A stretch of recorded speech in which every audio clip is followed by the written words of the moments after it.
Hello, everyone. Looks like we're getting a critical mass of people joining in the webinar, so we can get started soon.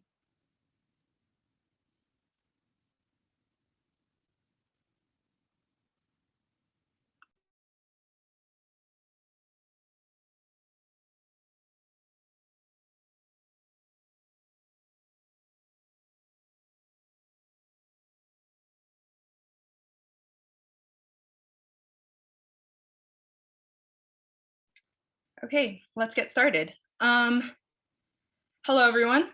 Thank you for joining us for the Harvard Circular Economy Symposium's first event this year. My name is Yuki, and I'll be one of your moderators today. The topic of our conversation today is going to be labor and education considerations in a transition to a circular economy. And we're thrilled to welcome 4 wonderful guest speakers today. We'll give them each a chance to introduce themselves in the upcoming panels. But to give a quick overview on our first panel on labor, we're going to have Frithjof Laubinger from the OECD Environment Directorate, and also Professor Damian White from the Rhode Island School of Design. And then on our second panel on education, we will be having Professor Giorgos Demetriou and Alessio Franconi from the Circular Economy Research Center at the École de Ponts Business School in France. The panels will begin with presentations from each of our speakers, and we'll be happy to take your questions from the audience through the Zoom Q&A feature. Make sure to use the Q&A feature, please, to ask questions, as we won't be monitoring the chat. Before we get started on the panels, I'd like to invite everyone in the audience to complete a quick survey to gauge your interest and knowledge about the circular economy. Sandra, if you can share the next slide, please. Oh, thank you. You can access the survey through this QR code or by entering the event code directly at slido.com. We'll be coming back to the survey results later in the moderated discussion piece.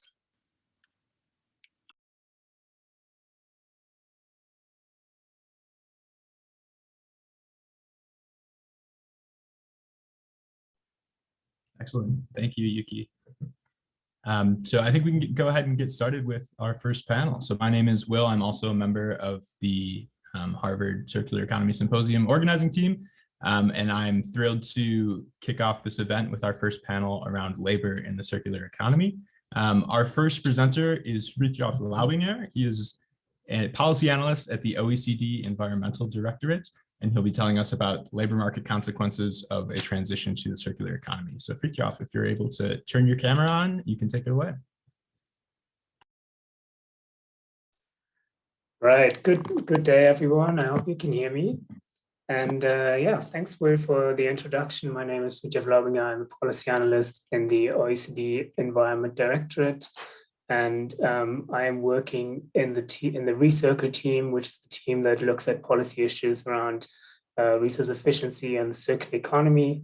And yeah, today I'm going to provide you with an overview of the work that we've been doing around the labor market consequences of a transition to a circular economy.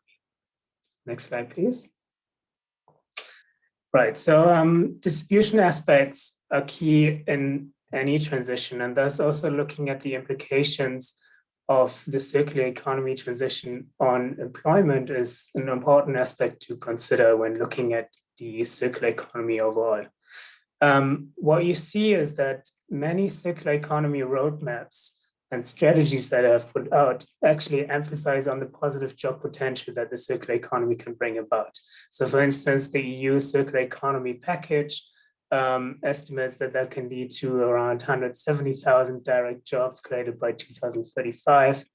The French 50 measures for circular economy estimates that this can lead to around 300,000 job creations, and the Finnish roadmap estimates of around 70,000 jobs that can be created. However, there can also be some certain job losses in certain sectors and regions. So it's important to look at the overall effect that the circular economy transition can play out on the labor markets and look at the job creations as well as the job losses.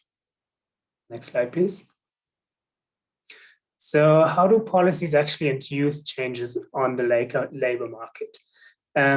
Any policy change that is conducted has a certain effect on the macroeconomy. So those effects induce, for instance, changes in the production modes, changes in demand patterns, changes in aggregate income and macroeconomic conditions, and changes in international trade and competitiveness. Any of these effects on the macroeconomy can then also have certain effects on the labor market. So they can then lead to job creations, they can lead to substitutions of jobs, they can lead to job losses, but they can also lead to job redefinitions where there's a different skill set required to fulfill a certain job. So the sum of these partial effects on the labor market will then in the end play out on and result in an aggregate labor market effect that is induced by those policy change on the labor market. Next slide, please. So looking at the current structure of the economy can help to already identify where those labor market impacts may arise. And what you see here on this slide is a graph that shows the cumulative shares of materials used and employment per sector in 2011, and that is sorted by total materials used. So what you see when you look all the way on the left on this graph is that the construction sector, which is the most material intensive sector, makes up of almost 50% of the materials used, but it only employs around so less than 10%, around 8% of the workforce. What you also see is underlined in orange, so you see that the services sector make up for a large share, a significant share of the workforce, but they only account for a relatively small share of the total materials used.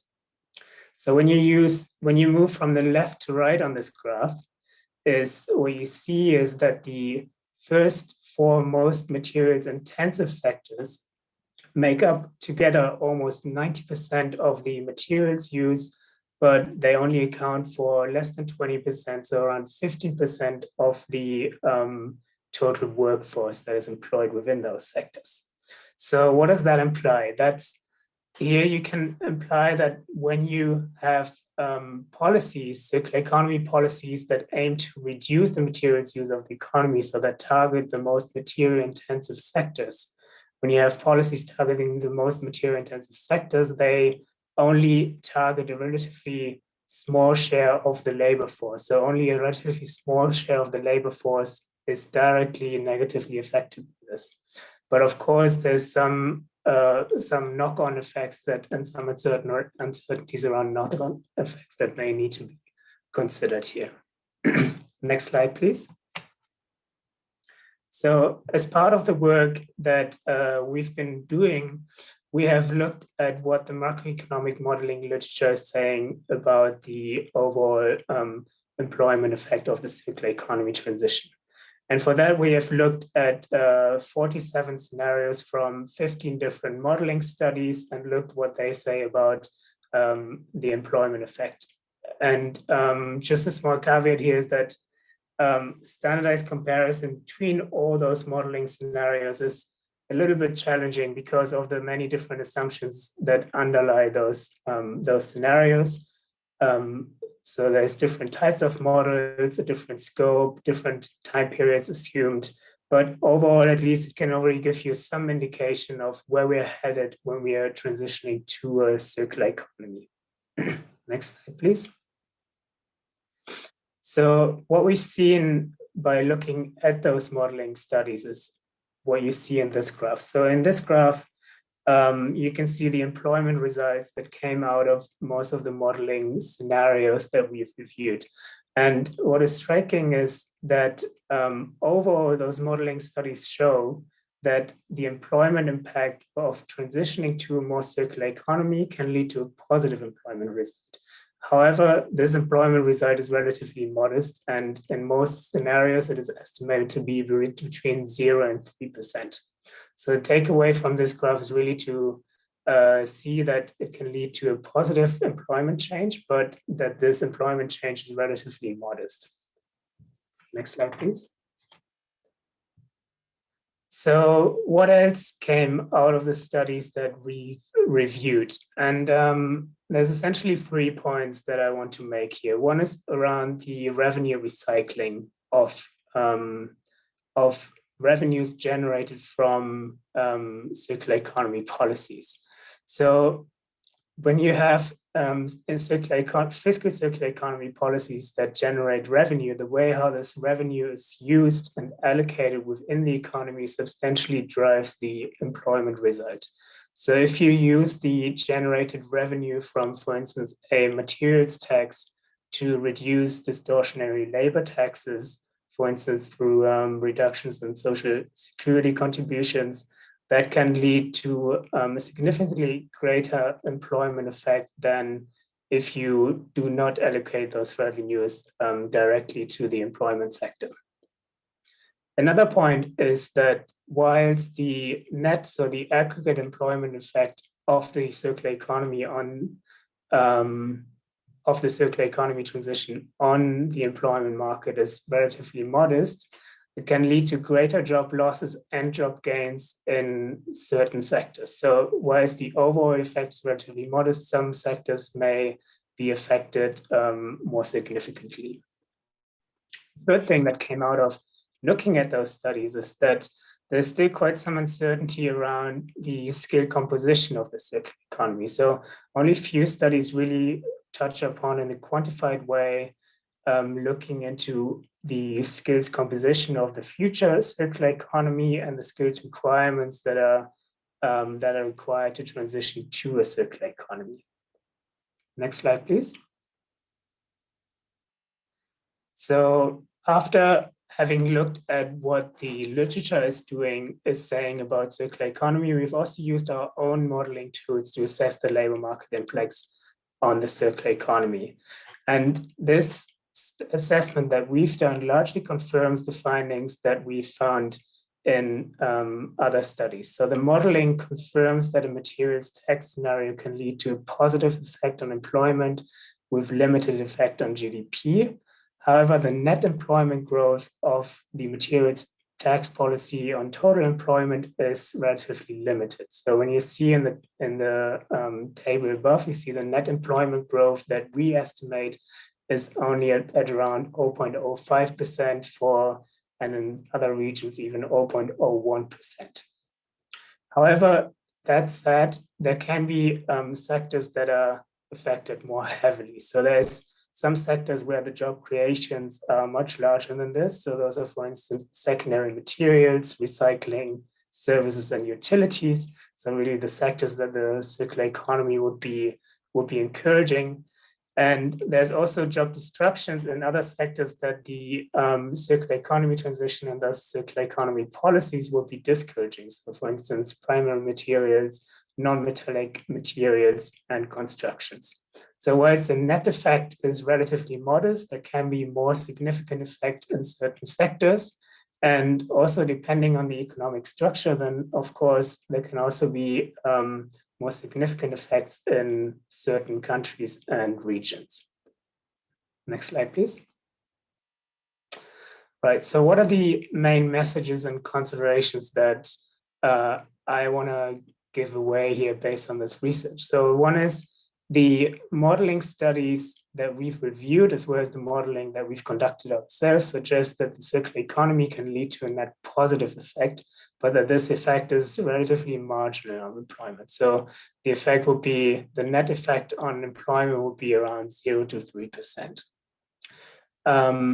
Then the allocation of revenues from materials taxes really matters on how the circular economy transition will play out for employment. So if the revenues that are generated through fiscal instruments such as material taxes are used to reduce distortionary other taxes of the labor markets in form of a environmental tax reform or so-called material fiscal reform, then this can lead to a greater employment effect as if those revenues are not directly allocated to the labor market.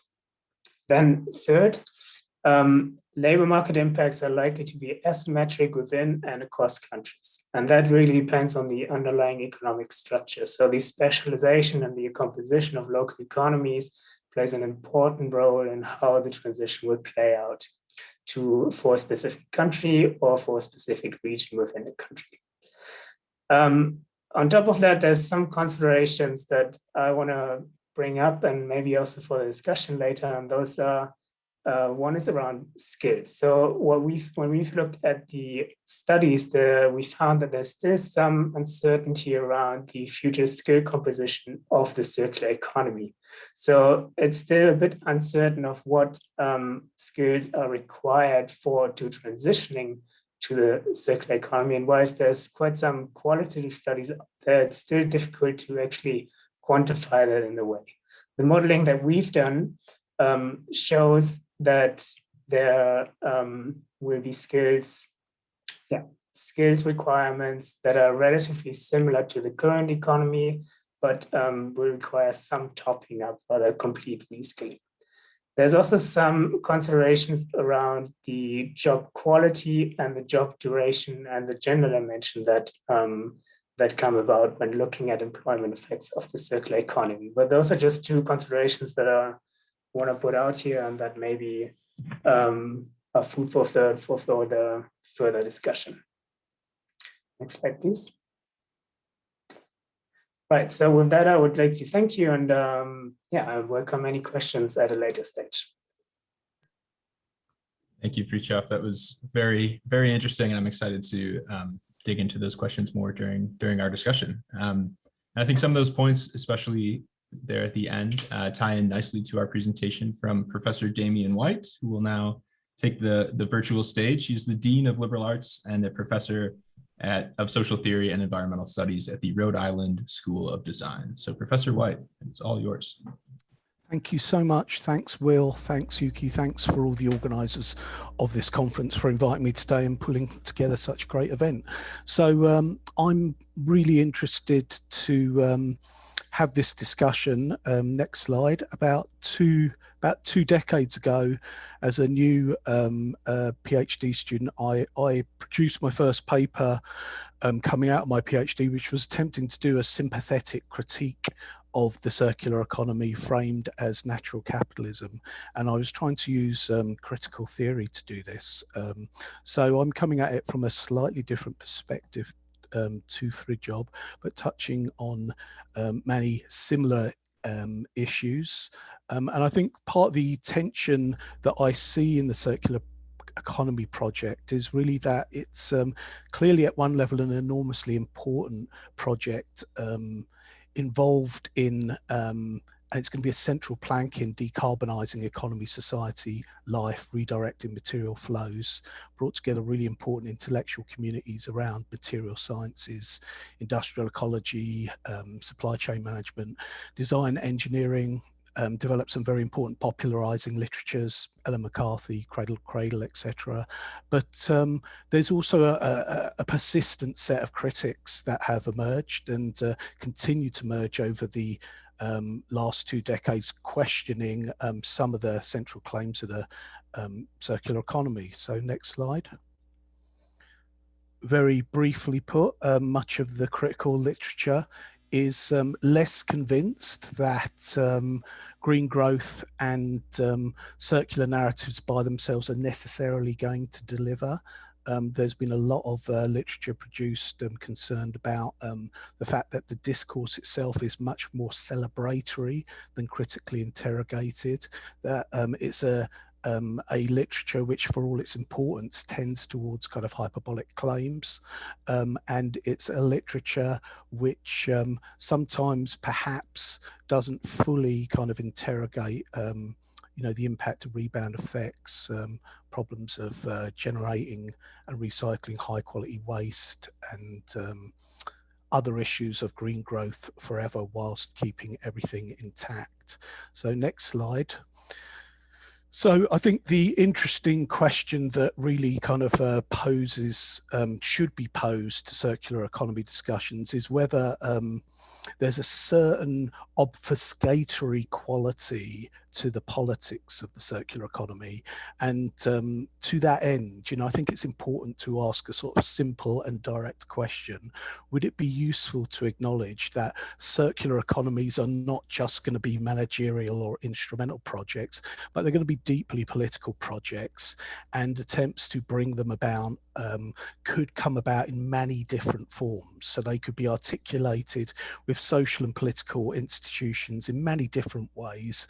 And why isn't this present in the circular economy literature? So why isn't this foregrounded, the reality that there could be many different manifestations of circular economies? They could be authoritarian, neoliberal, they could be social democratic, corporatist, mutualist, xenophobic, libertarian, etc.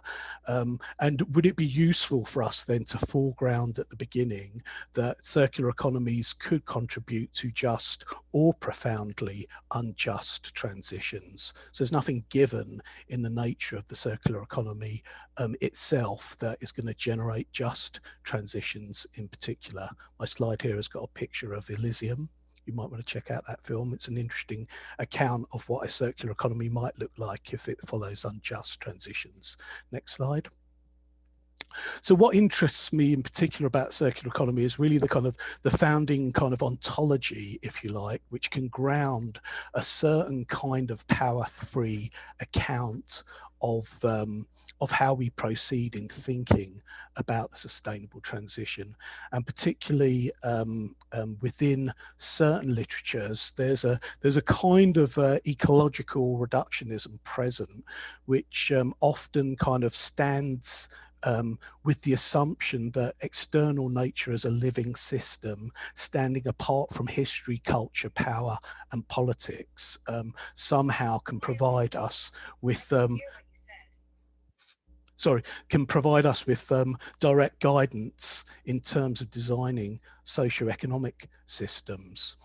And so one question that really interests me is, the extent to which unbuckling the naturalistic reductionism that can come into the circular economy and foregrounding labour at the beginning of our inquiries might allow other questions to be asked about the circular economy.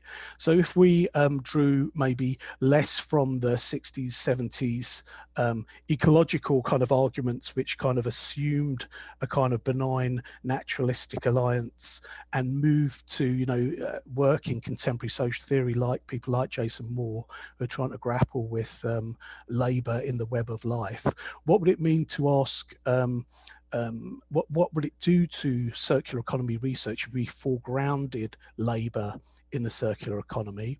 What would it do if we understood labour as always race, class, genders, situated within all kinds of relations of subordination, silencing, but also working through the web of life?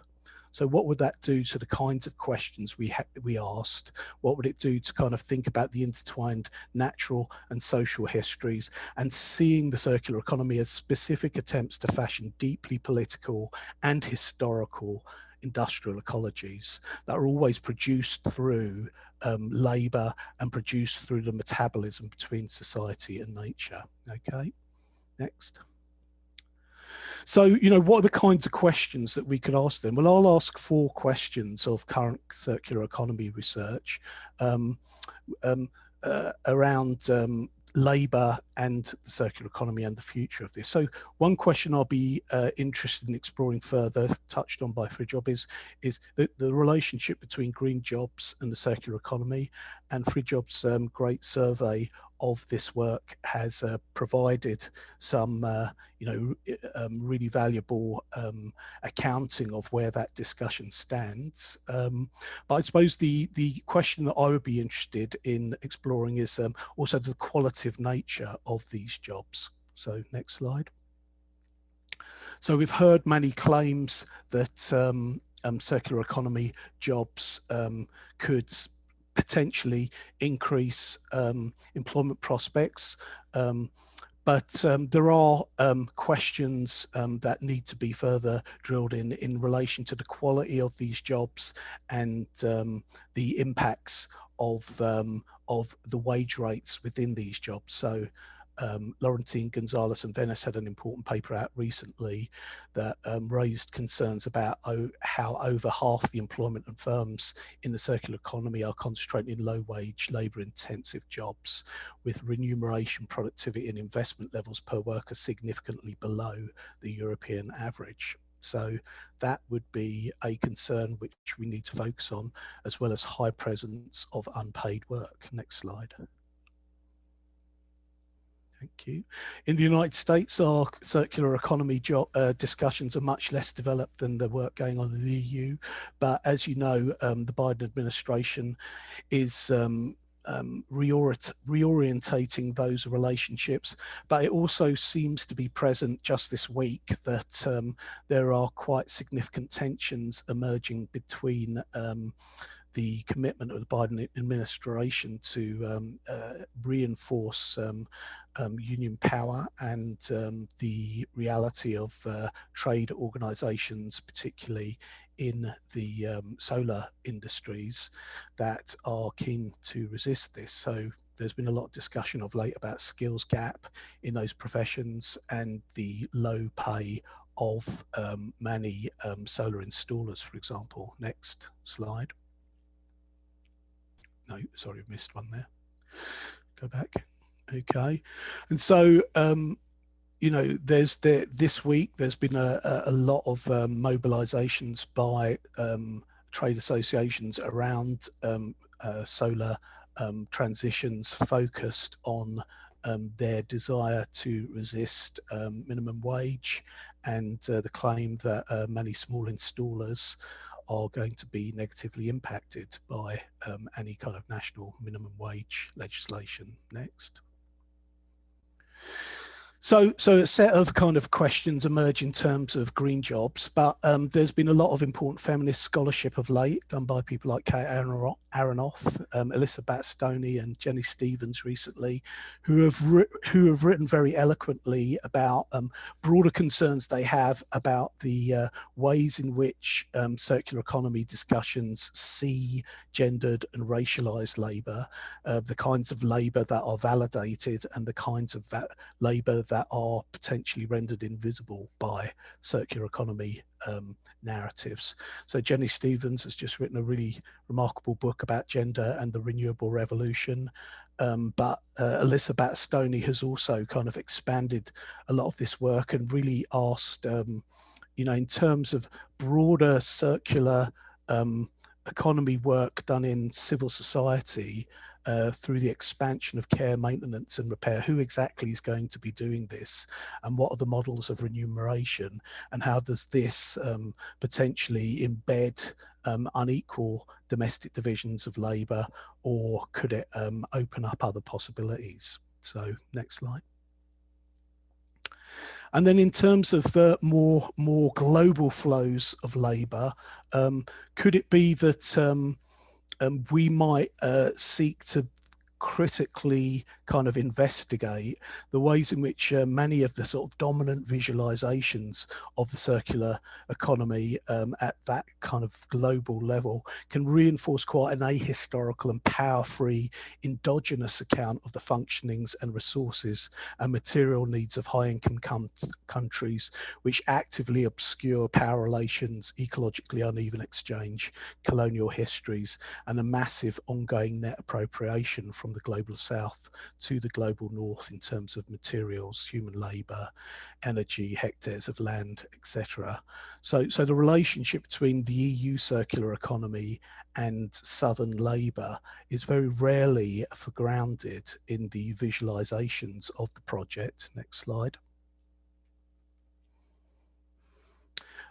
Neither, and furthermore, you know, the scholarship on the relationship between material flows and problematic environmental relations in the global south, the work of Dustin Mulvaney and others have really foregrounded the extent to which north-south relations, material flows, PV waste, etc., have to be more centrally positioned in terms of circular discussions. Next slide.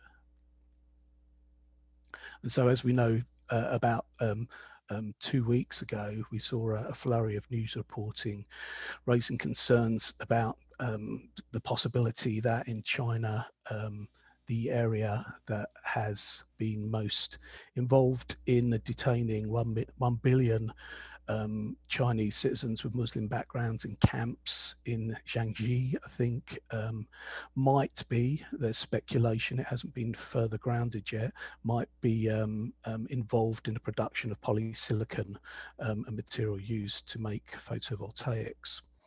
Next slide. So the just transition then is a frame that potentially could ask interesting questions of the circular economy, could frame different groups, different communities as having different interests and different articulations of potential circular economy frames. Next slide. So I think it's interesting when we look at the literature of the circular economy, it's important to ask questions about, you know, whose power, agency, history and voice are being centered in this discourse, and whose agency in particular. If you look at the popularization literatures, there's a certain set of groups that are continually presented as the primary drivers of circular economic innovation.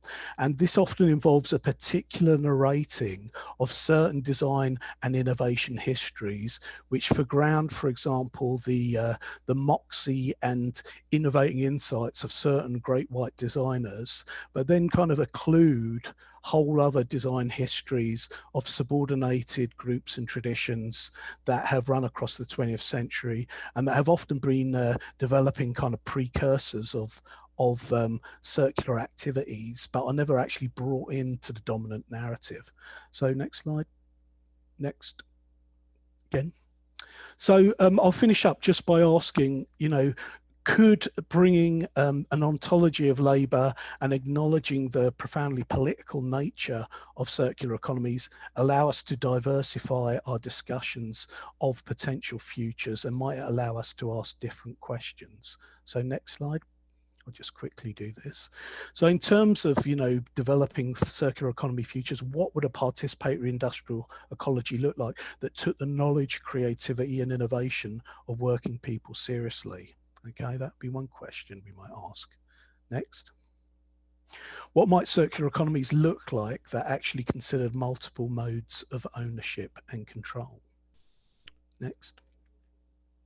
What would designs for a non-sexist, equitable and anti-racist circular economy look like that actually drew from other traditions of innovation, design and planning, such as participatory planning, co-design, co-institution? What would that look like? Okay, and I think we'll leave it there. So so I think the central kind of invitation that I make in my presentation is really to think about what would occur if we thought about circular economies as always historical, as always political, and attempts to bring about historical and political industrial ecologies. Okay, thank you.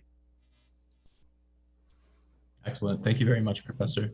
Definitely a fascinating set of questions and looking forward to digging into those in discussion. So we have a few minutes here for a brief discussion with just our previous two presenters. And I want to try and tie together a couple of the ideas that were discussed. And I think one of them comes around, you know, this divide between developed countries and developing countries in the global north and the global south. And so my first question, Frithjof, for you is, can you explain a little bit more the geographic scope of the research that OECD has conducted, and are there important differences in labor market outcomes that you've seen between developing and developed countries, developing and developed countries, and obviously understanding that OECD is primarily focused on developed nations? Yeah, I mean, yeah, you got it already. OECD in itself is focused on OECD countries, of course, but the modeling that we're doing is in global scope. So there was another question in the chat. I saw whether this is already published, and indeed both the review paper, it's two different OECD papers, the review paper as well as the modeling paper, they're both published already and can be found on the website. And the modeling that is conducted in the OECD model is global scope. So there's 25 different regions that we're taking into account, and therefore we also include the developing world for sure. In terms of how the circular economy transition plays out on the individual regions or the individual countries,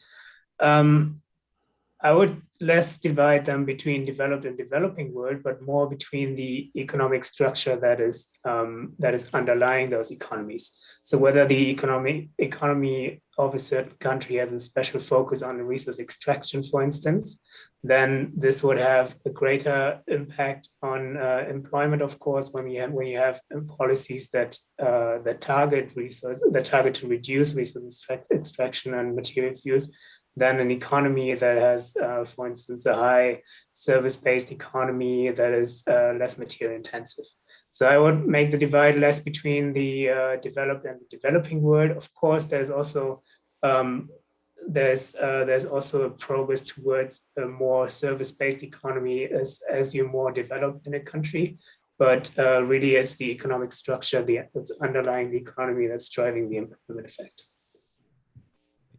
And I might turn that somewhat over to Professor White then. I think when we talk about economies of resource extraction, I think that has some colonial implications, as you've kind of touched on in your presentation. So my question for you would be, when we think about how different economies are interacting, how, in a circular economy that's working, that is taking on principles of a just transition, how do those interactions look, and how can we kind of reverse the history of some of this economic and colonial domination that has historically happened across the world?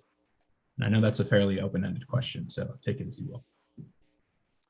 Yeah, that's a big one, isn't it? Well, I suppose, we might say that if you saw this as a political project, then you might have a good starting point for asking that question. So, I mean, I suppose my worry with some of the circular economy literature is that it's presenting a very managerial vision of what the economy is. So it can't ask those questions in the first place, or it tends not to. And I think that, this is the great question that people are struggling with at the moment. How would you start to think about just supply chains? And I think that this is really, the debate that is emerging around the Green New Deal. So the Green New Deal is, largely a kind of a high-income country project at the moment. But, many scholars and activists are indicating that this has direct relevance and has mobilizing possibilities for other economies in Latin America and elsewhere. And there are, Theo Rio Francas has spoken about, building modes of solidarity across supply chains, which start to thicken the potential relationship that could facilitate a less colonial relationship between material extraction. Dustin Mulvaney has done an enormous amount on basic regulatory frameworks that could be properly enforced, that would prevent some of the most egregious human rights and ecological outcomes that presently emerge. So, I mean, there are regulatory frameworks that exist at present that could do an enormous amount to improve how the circular economy functions at an international level. They just need to be enforced. And I think we might have time for just one more question on this section, but I want to dig into, on a more intra-country level, the idea of job quality. And so I'll go back to you, Frithjof. I know you touched on it a little bit, but I'm wondering if much of your research got into the idea of job quality. What do these jobs look like that are actually being created, or what are the jobs that are being eliminated? Are we losing good jobs? And if you haven't gotten into that a lot, I'm curious as to if that's something that you're looking toward in the future, and what kind of research you would like to see around that issue more broadly. Yeah, sure. No, I mean, job quality and in general touching upon skills, which I hope also Giorgos and Alessio are going to do later, that's really kind of something that's still outstanding. So we would really be curious to see more around skills and the skills requirement that future circular economy jobs require. But yeah, there's of course some considerations. I mean, one Damian said already is that there's this notice that many of the jobs that are created are actually low-skilled jobs because they will be in the waste management or in the recycling sectors. That is true. There's many jobs created in that because that will be a labor-intensive activity. But there's also jobs created in the new circular economy business models that are being taken up, or that are at least trying to be encouraged to be taken up. So those would be around the sharing economy. And there's also certainly some jobs that are not only low-skilled jobs, but also medium and higher skilled job occupations that would be boosted there. So this is just a consideration to balance out that it's not only waste workers that will come out of a circular economy transition, but also medium and higher skilled workers. Thank you. And I think we might have one more minute. So I'll just, a very quick question to you, Professor White. I think when we think about low skilled jobs, you mentioned unionization and the importance of centering labor in these discussions. What are government policies that you would like to see or that you could envision that would help to do that on a within country perspective? So how can governments enable stronger labor and a more powerful labor force? I think simply bringing in the kind of legislation which Biden administration is considering at the moment, for example, questioning the right to work and allowing for free collective bargaining would be an enormous advantage point for the United States. A lot of work, Richard Locke's work at MIT on building just global supply chains suggested that the single most efficacious international move that could be mandated and enforced was to allow for trade unions to organize and facilitate shop stewards in particular and build capacity at that level to facilitate their resources and their capacities to engage in collective bargaining. And that was a vast study that was conducted over about 5 years, and that was the single useful, small legislative move that Locke and his MIT colleagues found as central. So, some of these changes don't have to be, enormous, earth-shattering. They can be small changes in labor law that can make a huge difference. Thank you. Well, I look forward to continuing this discussion at the end when we integrate our entire panel. But for now, thank you both to the two of you. You can turn your cameras off, and we will pass it over to Yuki to introduce the education portion of our discussion today.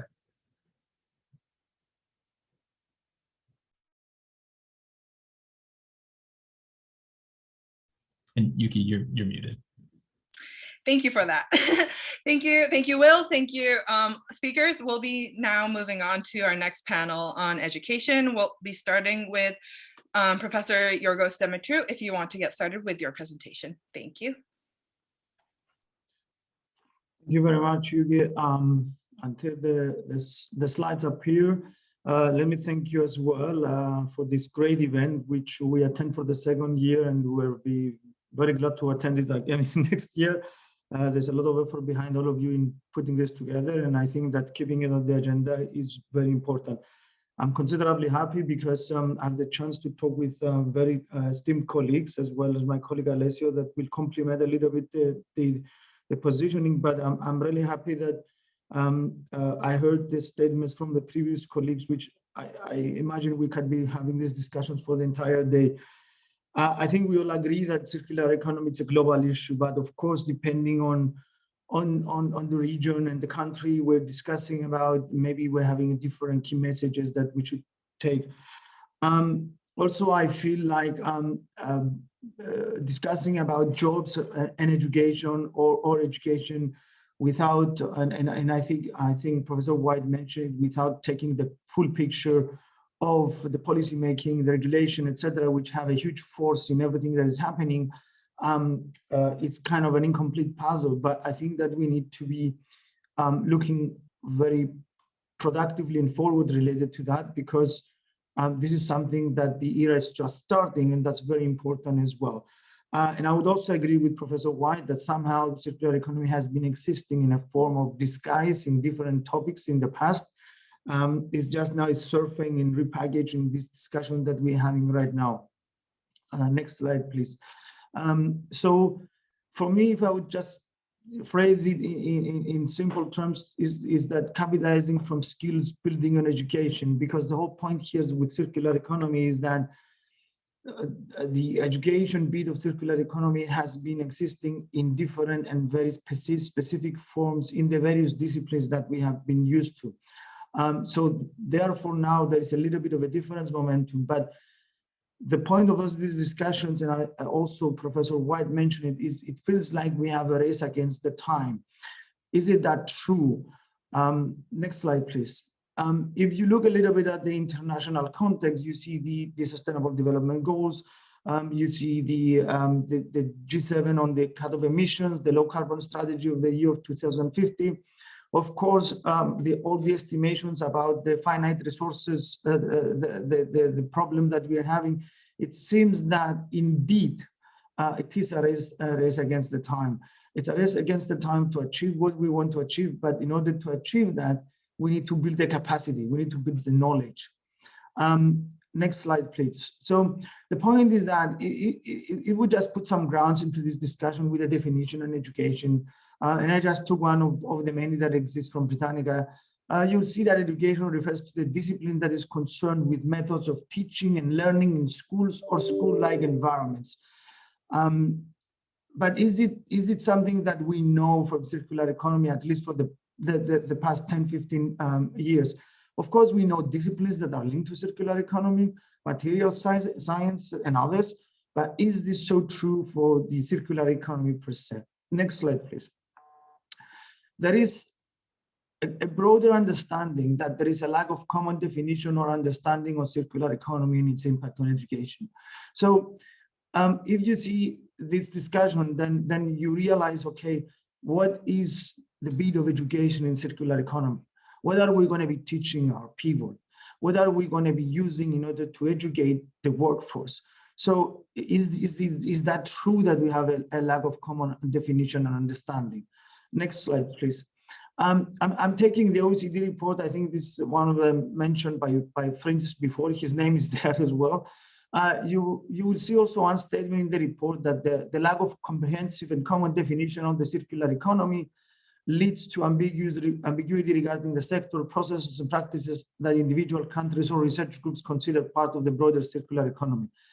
That's broadly correct, applicable, I would say, across the board. Also, if you see in the second statement as well at the EU level, in the next slide, you will see that, again, there is an acceptance on the fact that there are various definitions and interpretations of the circular economy. If we would go further in the next slide, then you will see from the United Nations Industrial Development Organization, again, there is an acceptance, implicit or explicit, that there are many conceptions of the circular economy, of course, aiming at the new way of creating added value. So this is a very important and crucial aspect that we need to understand for everyone which is included and is involved in education. Whether you are a professor, whether you are a researcher, whether you are a student that you are about to embark in this journey, whether you are a professional. Next slide, please.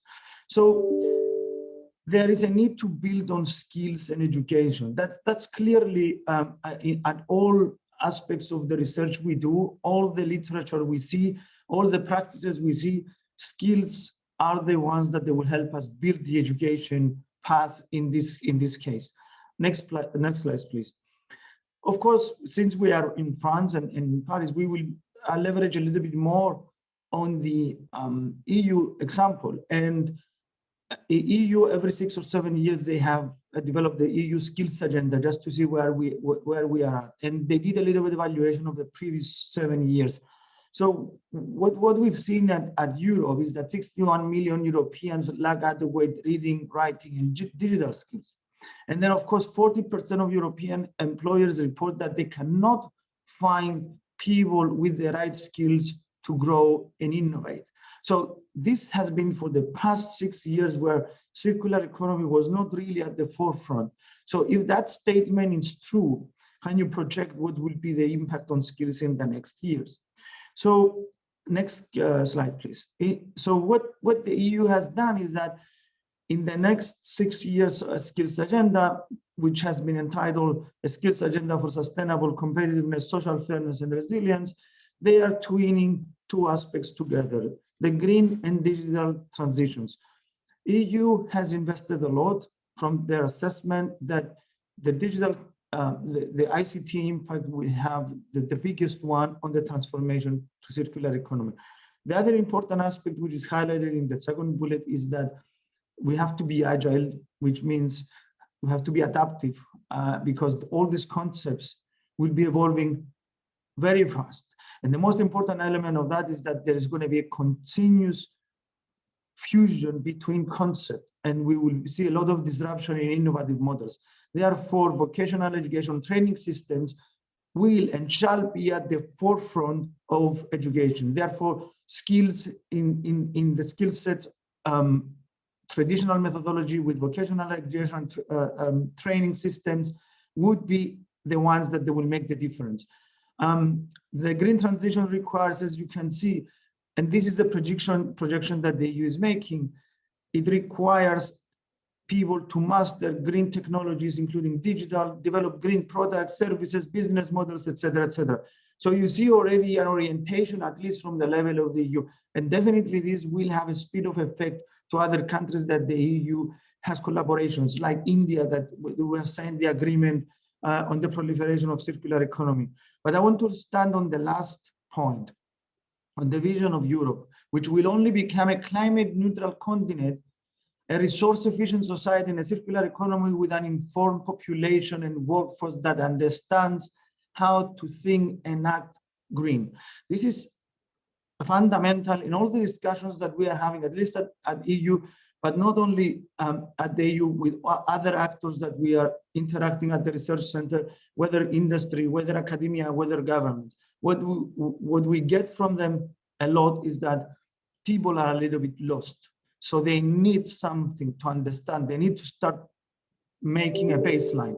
And until we have a full-fledged traditional curriculum under education schemes for circular economy, this gap will not be breached. Otherwise, if we don't use the skills and education from vocational skills. Next slide, please. So the EU has went forward and has launched the Pact for Skills. Pact for Skills is in order to bring the industrial people, the SMEs, the public-private sector together in order to join forces. And this is because they understand one thing. We are not going to have the workforce we need unless there is a partnership between the actors, because the fusion of the domains is the ones that will bring the new best practices, the new business models, and the new innovations that we need for the future. And that's part of the education cycle. If you see also in the next slide, another stakeholder, a report that was published by ESCR and the Zero Waste Scotland. I just put it there because I think it's very important. Everybody is concluding also in this statement that if we want to have a vision for where the economy is becoming regenerative and restorative by design, that's only going to happen if we manage to shift our mindset. And this is something that, if we don't see the interconnection between the society and the environment and the jobs and everything that we want to do, then we are going to fail, and we're going to fail miserably. That is why education and skills can bring the foundations forward for the rest to have a solid base to evolve. So next slide, please. So, okay, we discussed about all this evidently, but I mean, okay, so what do we need finally? This is the big question that we get with our researchers, with our people that we interact together, with governments, with private organizations. So if you go to the next slide, please. One of the conclusions that we're getting is that you need a blended approach for circular economy. So you need all the bits and pieces to play their role. The family helps. The family is the first education system within the development of the human being. So the mindset starts from there. The culture becomes from there. The beliefs and the values becomes from there, start from there. Traditional education, that's the next step in our age. Schools, universities, research centers. Best practices that come from the experiences and the failures and the successes we have. Cross-domain fertilization. One big important step of circular economy is the cross-domain fertilization. For example, you see the impact that the ICT is having in almost all the domains, whether you're talking about water management, whether you're talking about energy management, whether you're talking about ICT has a fundamental role to play in all these domains. So cross-fertilization between domains is very important in the domain of circular economy. Knowledge fusion, same thing. It is a profound value in the supply chain of the knowledge of circular economy that we have knowledge fusion, because this is what is happening right now with circular economy. There are a lot of pre-existing for decades principles and sciences that are coming together. And the fusion, the knowledge between these disciplines are generating new innovations, generating new breakthroughs, are generating new jobs. So this is also how jobs are linking to the models that we're discussing. All this fusion and the cross-domain fertilization will bring forward disruptive models. The generation of those models that they have the regenerative characteristics are crucial, but you cannot go into that direction if you don't have the models that we're discussing. Upskilling and reskilling, as I said before and we emphasize, is that education will on circular economy formally the way we know it will take some time until it's evolved. But what we do in the meantime, you have a workforce that needs to be upskilled in order to evolve and uptake new responsibility. You have a workforce that needs to be reskilled because professions are changing. What do we do? And this is where vocational education and training is coming into the forefront, to make them understand what are these new concepts, embrace them, and then start practicing them little by little. It's not possible to expect that these people will go now to university and attend a 4 years bachelor's degree and then come back to the workforce. So there's a huge gap there to be bridged. Vocational education and training, that's the means to achieve the previous one. And we encourage everyone who is in the workforce to pursue that, because that's very important in the new jobs and skills generation. Last slide, and I couldn't help myself, since we are doing it within the landscape of Harvard, to quote a Harvard Business Review issue of August 2007, and I urge you to read this. It's an article on the making of an expert, and it's about a father who's trained his 3 daughters in chess playing, and what he realized is that all the super performers has practiced intensively, had studied and devoted teachers. That's very important aspect here, who you are learning from. They have been supported enthusiastically by their families, because that's a tremendous aspect, because circular economy has many social impacts as well. It's not just the practice of it. It would take you a decade to achieve expertise. So people that are engaging here now and they're listening to us together, they have to start understanding that you don't get expertise from one day to another. You need well-informed coaches that they will teach you about these kind of things and actually teach you how to coach yourself and self-evolve. This is very important in the education system. And last but not least, I couldn't hope of not putting it there, is that living in a cave does not make you a geologist. So the same practice is for circular economy. The fact that you are reading about it or you're just going through it, it doesn't make you an expert on it. So we need a more engagement at all levels, and education has a considerable role to play in this respect. So thank you very much for your time. I hope that that's my last slide. can you go to the next slide, please? Yep. So thank you very much for your time. I think it took a couple of minutes more, but I think it was an important topic in giving the people the understanding they need on this crucial development point in their careers. Thank you, Giorgos, for a very comprehensive presentation. Next, we'll be moving on to Alessio Franconi's presentation. Alessio, would you like to take the floor? And thank you, Yuki. Hi, everyone. I am Alessio Franconi, and I have been working on circular economy for more than 6 years. And I did a PhD on circular economy as well, and design. I've been also a Fulbright researcher at the Rochester Institute of Technology in 2018. And now I am working at École des Ponts Business School in Paris. So we have changed the way nature works, and now nature forces us to change the way we operate. This implies the need for a new social and educational and cultural model to decouple growth from consumption of finite resource. Next, please. Most of the current studies that have addressed education for circular economy still emphasize too often green competencies and not enough circular competencies. During my research, I investigated what it meant to educate for the circular economy, working with more than 120 students from different universities in Europe and in the US. A circular economy means for students a rapid escalation of complexity, and this can be challenging for them. Facilitate the understanding of it is our main objectives as educators.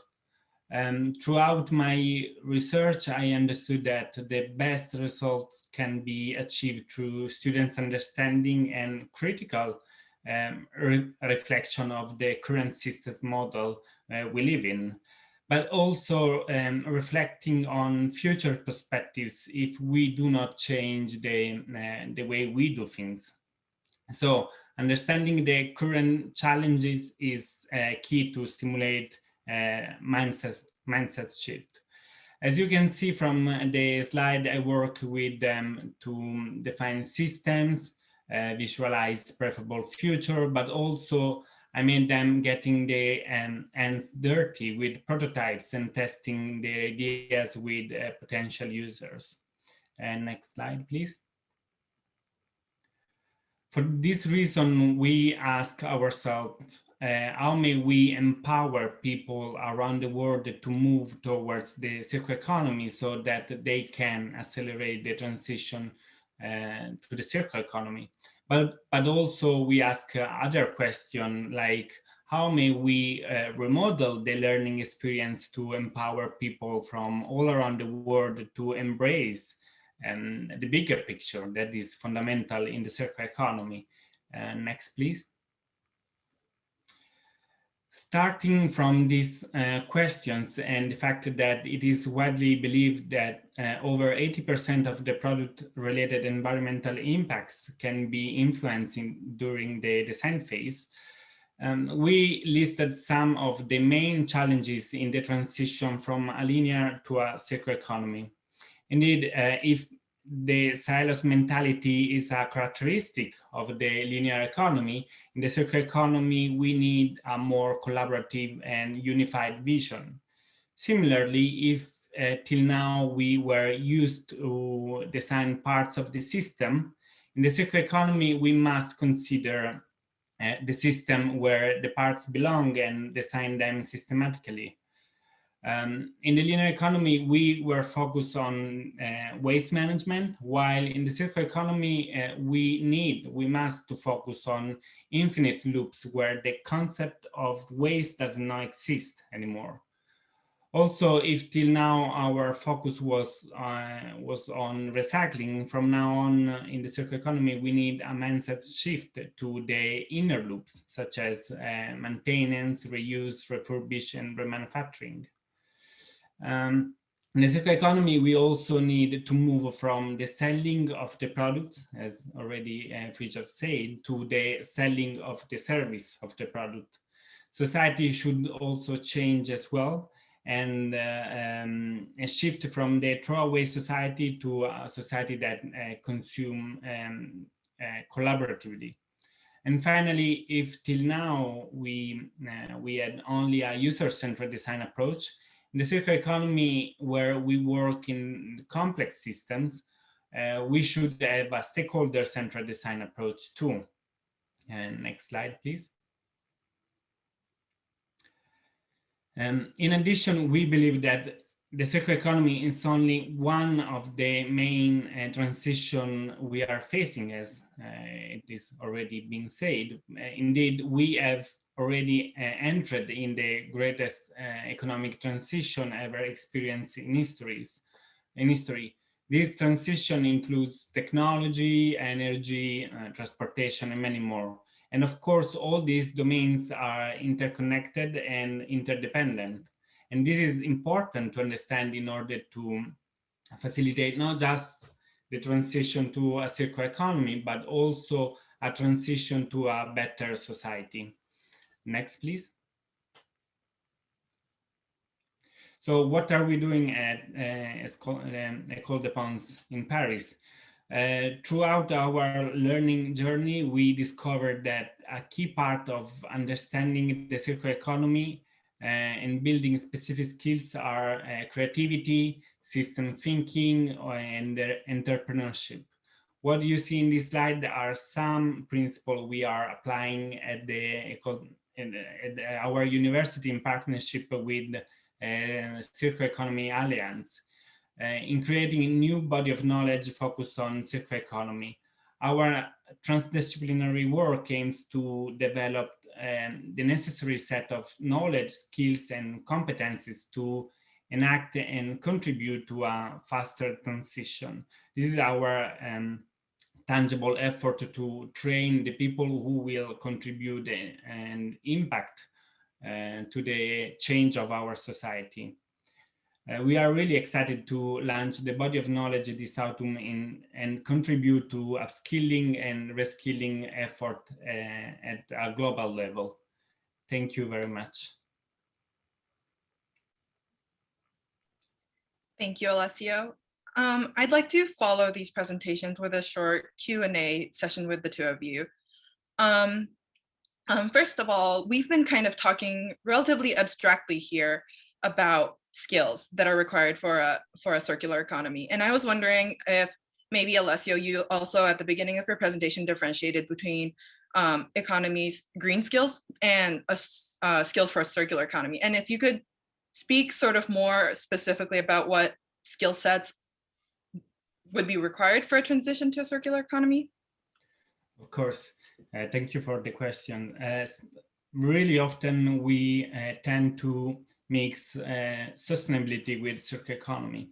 Instead, if we want to talk about really only skills for the circular economy, we need to talk about, of course, recycling, but as I said in my presentation, also the inner loops like reuse, how to maintain these products, how to reuse these products, how to refurbish these products and remanufacturing it. Of course, when I say that, I don't mean just designing the product itself, but also design the entire system that is related to product. First of all, the business model. Of course, we don't need just products that fit in the circular economy, but also business. We need to change the business model and like have business model like bike sharing, car sharing is just some example of the new business models that are required to transit to a circular economy. So, but this is not enough. I mean, if you take all the decision maker throughout the supply chains, many people every day take decisions on how to make these products, how to reintegrate these products in the system. And so we need to train all these people and collaborate together in order to have as main goal the reuse of the product, the maintenance of the product, the refurbishment and manufacturing, as I said. These are like the really, of course, when I say this main strategy in the circular economy, I mean strategies for the technical cycle, right? Because then there is a biological cycle. I'm not really an expert on that, but of course, in the biological cycle, you have different strategies and different skills required. So we need to differentiate when we talk about sustainable skills and when we talk about circular skills. Thank you for that. I think kind of a follow-up question. I feel like this mostly focuses on issues of product design and systems design in enabling a circular economy and enabling the transition to a circular economy.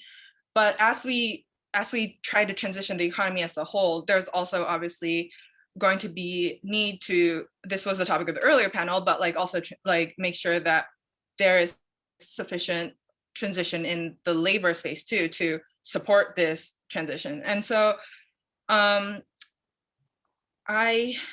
me figure out a good way to phrase this question. I'm guessing what spaces of education, what sites of education do you see this like reskilling and upskilling taking place in, other than sites of formal education, which isn't necessarily open or accessible to certain parts of the population? And I guess this might be a question more for Giorgos, if that's okay. No, sure. I mean, listen, you're making a great point here, because there's a big challenge here, because economic development is going ahead. We cannot stop it. The point is that how we synchronize this with the education of people, making adaptive into an environment whereby the formal bit of education, let's say, it's not the one that we would have expected. So the upskilling and reskilling supportive instruments would be the ones that would make the difference. That is why also in our case, this is what Alessio mentioned before, we decided to use all the scientific knowledge and the technical knowledge we have been producing for years, which was a very narrow audience, the audience that we had, which was scientists and technical people, and kind of translated into simple knowledge, and with our partner in the Circular Economy Alliance to create a body of knowledge that would give the people the essence of the 360 of circular economy, understand what this is, how does it link with education, how does it link with policy, with legal, how does it link with funding instruments, how does it link with the construction sector, how do we, so there are a number of sectors that we're including in order to give them this essence. Now, this will not make them an expert in circular economy. Let me be clear on that. Because as I mentioned earlier, because then I was going against to what I've said earlier, is that it will take a time, but what will give them is a good overview and a good understanding that then would allow them maturely to take decisions on what's reskilling or upskilling efforts they want to take for themselves. That's particularly interesting for businesses as well, because if the businesses understand the landscape, then for them, they will take business decisions that they will affect their workforce. So all these things together, it's like a package that goes together into this thought process. So that's very important question. What you're making is that until we're having education platforms, what do we do until then? Because trust me, from our experience, we see a lot of good practices from entities, from research organizations, et cetera, that are not infused yet into education programs, whether are informal or formal. And that's a big stress for us as well, because all education and academics have the bare responsibility to do that. That's our job. That's what we need to do. Create these instruments for the labor market to evolve. So I think that's one of the key points that I wanted to also transform today, and also with the thanks of Alessio in the presentation that he made. He illustrated that these concerns that we're having, this shift that we are seeing from linear to circular, these are the things that we need to put forward to the people as well. Thank you, super informative. I hate to cut this off, but we're running a little short on time. So now I'm going to hand it off to Will so that we can have an integrated discussion with the speakers from the first panel as well. Will, all yours. Thank you, Yuki. If yeah, perfect. All the panelists have their cameras on. So we just want to kind of bring some of these ideas together. I know we're running a little short on time, and so there may be some follow-up after this as well. But I wanted to pull in a few audience questions that got quite a bit of traction and kind of pose those to the group. So the first is, putting aside the numerous issues around the circular economy, around the evolution of competitive private sector solutions focused on the circular economy, how best do we accelerate the literacy of global public sector stakeholders to fast track urban decision-making and achieve practical projects to achieve better sustainability and labor justice? So this question is around, how do we educate public stakeholders? And if there's anyone that would like to start, feel free. Otherwise, I can pick someone. All right, Giorgos, I think you might be well positioned to answer. Yeah, well, I mean, trust me, there's no different way to educate the public stakeholders. They are no different than the rest of us, because all these are new things, new concepts. So the whole point here is that, and that's what I also said at the beginning, is that the driving force for this evolution, of course, it starts from the need that we need a sustainable future. Okay, it starts from there, that we don't have finite resources, etc. However, the how we do it, it's up to us. And also that's why I say is that education has its role to play. There is the driving force also from the jobs, and we heard earlier from the two speakers. But also the point here is that the public policy as well, and that landscape needs to be informed, I would say, in a more urgency, because they're affecting public policy measures, they're affecting legislation, they're affecting funding instruments. Even, for example, we had a discussion with a very big bank that they're trying to come with criteria on circularity in projects in order to be able to fund them, which would be an instrument to expedite that, the transition. So I think that there's a bare responsibility in those institutions, in public institutions, because they have more infrastructure and organized schemes than the rest to get the understanding that we need to be aware of these topics and hit the necessary measures. Because if they don't get it, if they get it right, or if they get it wrong, that will be the make it and break it to the right measures that will help the acceleration in the transition. And we have seen wrongdoings in the past in many occasions, and I think that also all the speakers in this panel have witnessed that happening. So it's very important that we try to infuse knowledge into these kind of institutions. Thank you. Would anyone else like to address that question? Otherwise, we can move on to further audience questions. Excellent, thank you. So I think another important question. So there's been a big focus on skills today, but there's not as much about knowledge and about raising the consciousness of the population as a whole. So for example, what makes something green or circular? What makes something toxic to the environment? And, excuse me, what are the best practices for labor? So this was sort of mentioned in Giorgos's presentation, but I'm wondering if others want to weigh in on this idea of how we can raise a public consciousness about what a circular economy is and what our priorities as societies are to enable this transition. Yeah, maybe I can add in here, and because I remember that slide. I think Alessio, you put it on the question of how can we empower people to act or to move towards a circular economy, to act according to circular economy principles, and that's a really important issue, and that goes. One aspect of it is education, and the thought here for me, I also thought of.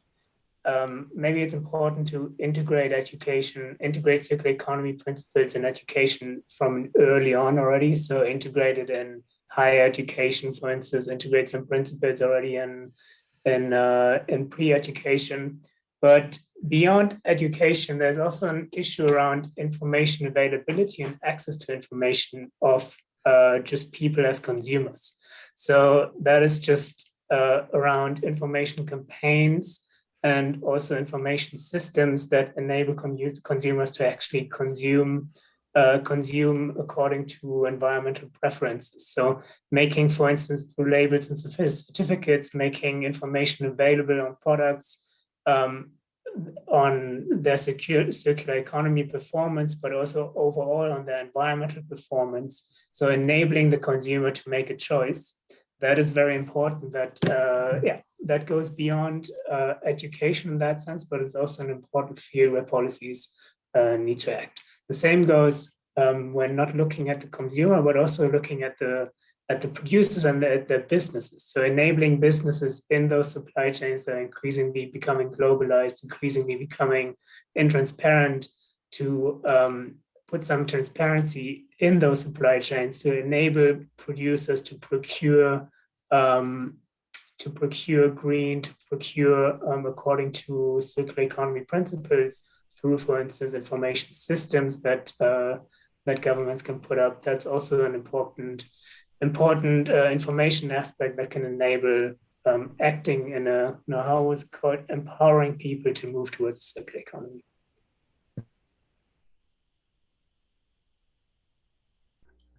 Thank you.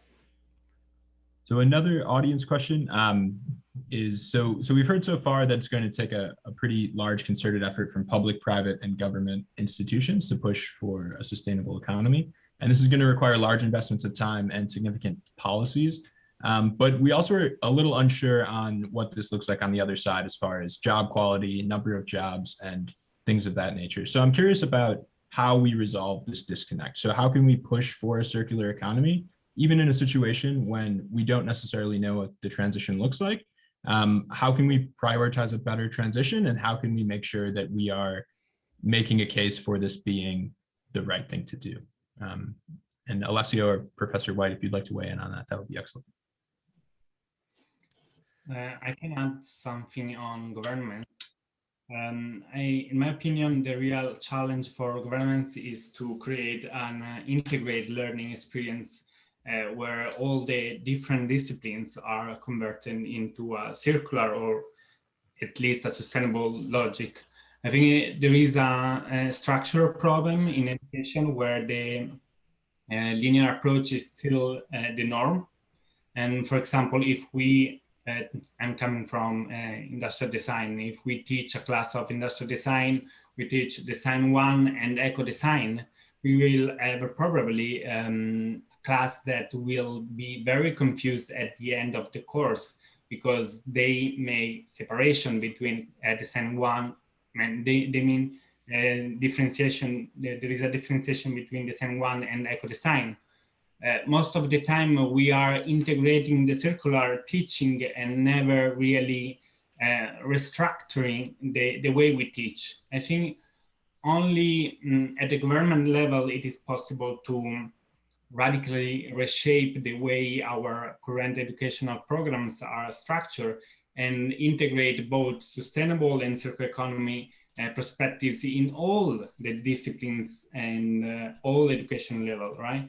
So this can help students to better interlink information and knowledge throughout the multitude of disciplines, and also understand circular on a deeper level. Yeah. I mean, I suppose the way in which I've been thinking about this is this question of how do you link technocratic knowledge to political projects when we're thinking about sustainable transitions. And one of the kind of challenges I would throw out here is, you know, what would happen in the circular economy research community if we fully acknowledge that circular economies could come in many different forms? Yeah.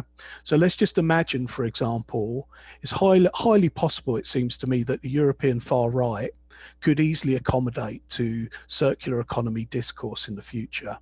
We could easily see the National Front rise to power in France, developing a model of the circular economy which would have certain engineering principles of low carbon, but might be linked with xenophobic policies and all kinds of discriminatory policies beyond that. So if we acknowledge that that is possible, it seems to me that the circular economy discussion can't evade history, social science, questions of power, and questions of critical political economy. So that would be one kind of observation that I would make in that, you know, a technocratic logistics discussion is only going to get us so far. And we have already seen with the rise of populisms across high-income countries that these are quite easily swept away as other kinds of politics emerge. And then the sort of second question that I would have is, how does the necessary technocratic knowledge that we need to employ sustainable transitions, because sustainable transitions are involved in enrolling engineering knowledge, supply chain knowledge, advanced design knowledge, you know, that's all got to be present. But if it's entirely disconnected from the material struggles, aspirations, and cultural horizons of working people, you know, in different economies, it will fall flat in exactly the same way that, for example, Hillary Clinton's 2016, I have a policy for everything and you can find this on my website approach to politics fell flat. So, you know, that was an archetypal example of a kind of a liberal technocratic politics, which was ultimately destroyed by a right-wing populist. So how does the circular economy research community, you know, grapple with history, politics, and the fact that you are not engaging in producing industrial ecologies, you're trying to produce political industrial ecologies that have enormous impacts on distribution, power, and futures. And can that be engaged with and tolerated and thought through in the circular economy community? That would be the challenge I'd throw out. Excellent. Certainly a fascinating question, and we appreciate that perspective. We are right at 10:30, and I know we had planned for this to be an hour and a half. This was fantastic. We brought in a lot of different aspects. We have some political science, economics, business, and design. So we really tied in a lot of areas, and I think we ended up asking more questions than we've answered, which is often great for these. I think we've given people a lot to think about as they depart. I do want to make a quick plug for the Harvard Circular Economy Symposium. We'll have another event in, I believe, late March. And so I would encourage everyone to attend that. We'll also be publishing some work around this topic on our website. And based on the interest today, we may be in touch with speakers to maybe do some Q&A follow-up for some of these questions if there is interest in that. So again, a massive thank you to our 4 panelists. This was a fascinating discussion. I'm very glad we were able to bring this together. And I look forward to continuing to learn alongside all of you. And please be in touch with the Circular Economy Symposium as we continue to roll out events and have important conversations like this one. So thank you very much, everyone.